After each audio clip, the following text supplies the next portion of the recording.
Hi everyone, it is Fitz with your daily delivery. Hope you are well. I am good. Make sure you check out our women's basketball pregame podcast to prepare you for Kansas State and USC on Saturday night out in Spokane, Washington. That is up on YouTube and at GoPowercat right now. We had fun doing it. Something kind of cool. And now we got something from a different perspective. You know I'm not a huge fan of spring football, and I certainly don't like spring football games, but spring football scrimmages against other teams? Let's discuss. First, a reminder though to subscribe to this YouTube channel. If you're not, please help us get to 16K.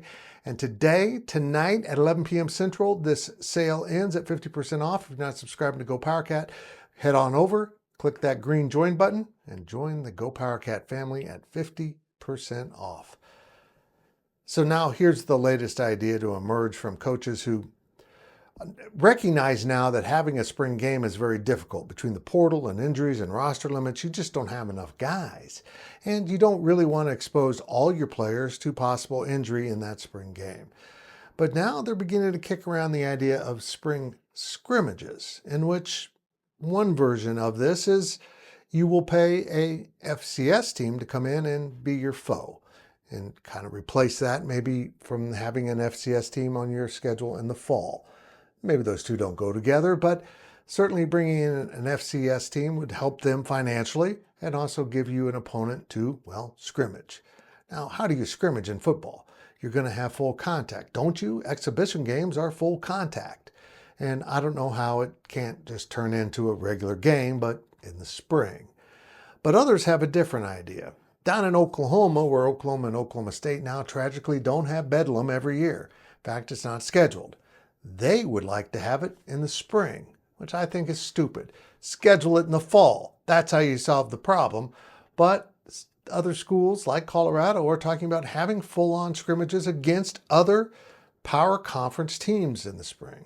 Now, I'm not sure I want to go there, to be real honest. That game will just turn into a flat-out, knockdown, drag-out, which some coaches will probably prefer. I know Bill Snyder would have. But does it really benefit you going into the fall? After all, this game is not worth anything in the standings.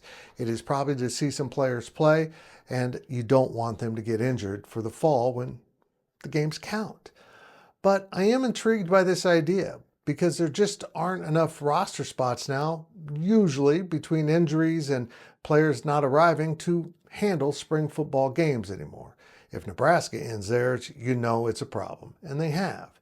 But can you imagine just the possibility of having a Nebraska-Kansas State spring scrimmage? It'd be pretty interesting, and if it was in Lincoln, it would certainly give the K-State team a great feeling for playing on the road and maybe prepare them heading into the season. I don't even know if Chris Kleiman would be all on board with that as we go through this evolution of college football. I personally think spring football is something that needs to go by the wayside. I think they should move everything into this summer with a summer camp, just like the NFL does. And then at the end of the summer, you open fall camp maybe a week earlier. I'm not sure. We're going through so many changes. It seems like every change is traumatic now. This one really isn't, but boy, spring scrimmage, we can talk about it. I'm not one to ever shun a new idea, but there are some serious issues with the idea.